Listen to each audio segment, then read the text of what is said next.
السلام علیکم ناظرین، بسم اللہ الرحمن الرحیم۔ عبادت الہی کا صلہ۔ بنی اسرائیل میں دو بھائی تھے جن میں ایک مسلمان تھا اور دوسرا کافر، اور تھے دونوں دریا کے شکاری۔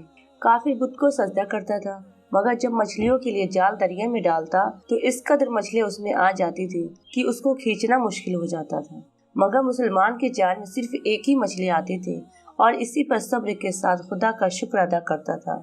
اتفاقاً ایک روز مسلمان کی بیوی اپنے مکان کی چھت پر گئی تو اس کی نظر کافر کی بیوی پر پڑی جو زیور اور بہترین لباس سے آراستہ تھی۔ یہ دیکھ کر اس مسلمان کی بیوی کے دل میں وسوسہ پیدا ہوا کہ کاش میں بھی ایسی ہی ہوتی۔ تو کافر کی بیوی بولی، تو اپنے شوہر کو آمادہ کر لے، وہ بھی میرے شوہر کے معبود یعنی بت کی عبادت کیا کرے تاکہ تو بھی میری طرح مالدار ہو جائے۔ یہ سن کر مسلمان بھائی کی بیوی کچھ غمزدہ سی ہو کر نیچے آئی۔ جب اس کا شوہر گھر آیا تو اس نے بیوی کا حال متغیر دیکھ کر دریافت کیا، آخر کیا بات ہے جس سے تو اس قدر غمزدہ معلوم ہوتی ہے؟ وہ کہنے لگی، بس میاں، یا تو تم مجھے طلاق دے دو یا اپنے بھائی کے معبود کی پرستش اختیار کرو۔ یہ سن کر اس کے اپنے شوہر نے کہا کہ خدا کی بندی، تو خدا سے نہیں ڈرتی؟ ایمان کی دولت کے بعد یہ کفر کی باتیں کرتی ہے۔ تو عورت بولی، بس مجھ سے اب زیادہ باتیں نہ بناؤ، میں ننگی پوجی نہیں رہ سکتی، جبکہ دوسری عورتیں اور خصوصاً تیرے بھائی کی بیوی کو میں دیکھ رہی ہوں وہ زیورات اور عمدہ لباس سے آراستہ رہتی ہے۔ جب اس مرد مومن نے دیکھا کہ عورت کی تریہٹ پر اتر آئی ہے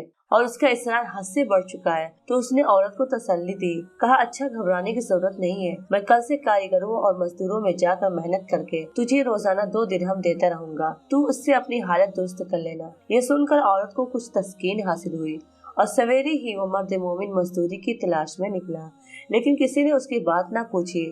یہ دیکھ کر وہ دریا کے کنارے پہنچا اور شام تک اللہ کی عبادت میں مصروف رہ کر رات کو جب گھر آیا تو بیوی نے دریافت کیا، آج تم کہاں تھے؟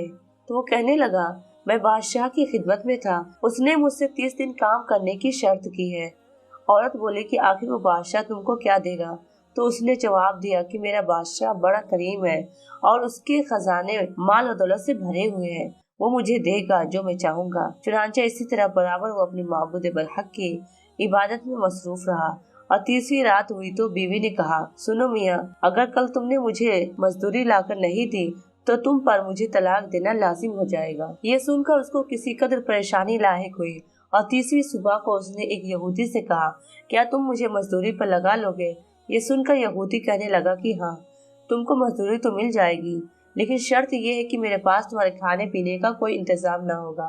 چنانچہ وہ مرد مومن روزہ کی نیت کر کے یہودی کے ساتھ ہو لیا اور اللہ تعالیٰ کے حکم سے حضرت جبرائیل علیہ السلام 29 اشرفیہ ایک نورانی طباق میں لے کر اس کی بیوی کے پاس پہنچے اور کہنے لگے، میں بادشاہ کا قاصد ہوں، اسی نے یہ اشرفیہ لے کر مجھ کو تیرے پاس بھیجا ہے اور فرمایا ہے کہ تیرا شوہر ہمارے کام میں تھا، ہم نے اس کو نہ چھوڑا، یہاں تک کہ اسی نے ہم کو چھوڑ دیا اور یہودی کے پاس چلا گیا۔ اگر وہ ہمارا کام کرتا تو ہم اس کو اور زیادہ اجرت دیتے، بس یہ ایک اشرفی کی کمی اسی وجہ سے ہوئی ہے۔ چنانچہ وہ عورت ان میں سے ایک اشرفی لے کر بازار گئی جس پر لا الہ الا اللہ وحدہ لا شریک لہ لکھا ہوا تھا۔ صراف نے 1000 درہم اس کی قیمت عورت کے حوالے کر دی اور جب شام کو وہ مرد مومن گھر واپس آیا تو عورت نے اس سے دریافت کیا، آج تم کہاں تھے؟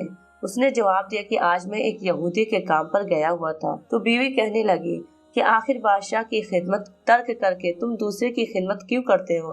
پھر اس کو اشرفیوں کا واقعہ سنایا، جس کو سن کر وہ مرد مومن روتے روتے بے ہوش ہو گیا اور جب اس کو ہوش ہوا تو بیوی سے کہنے لگا، افسوس کہ میں نے بادشاہ دو جہاں کی خدمت کا حق اپنے اوپر لازم نہ کیا۔ اس کے بعد اس شخص نے عورت کو چھوڑ دیا اور پہاڑوں پر چلا گیا جہاں خدا کی عبادت ہی میں مصروف رہ کر اس کا انتقال ہو گیا۔ اللہ تعالیٰ اس پر اپنا رحم فرمائے، آمین۔ سچ ہے، اللہ کے خزانوں میں کوئی کمی نہیں ہے، وہ بندے کو اس کی عبادت کا صلہ ضرور دیتا ہے، اگرچہ بعض دفعہ کسی حکمت کی بنا پر اس کے یہاں دیر ہو جاتی ہے، لیکن بہرحال اندھیر پھر بھی نہیں، وہ اپنے بندوں کو دیتا ضرور ہے۔ اللہ تعالیٰ ہم سب کو صبر و شکر کے ساتھ رہ کر زندگی گزارنے کی توفیق عطا فرمائے، آمین یا رب العالمین۔ اگر آپ کو میری ویڈیو پسند آئے تو چینل کو سبسکرائب اور ویڈیو کو لائک ضرور کریں۔ اللہ حافظ۔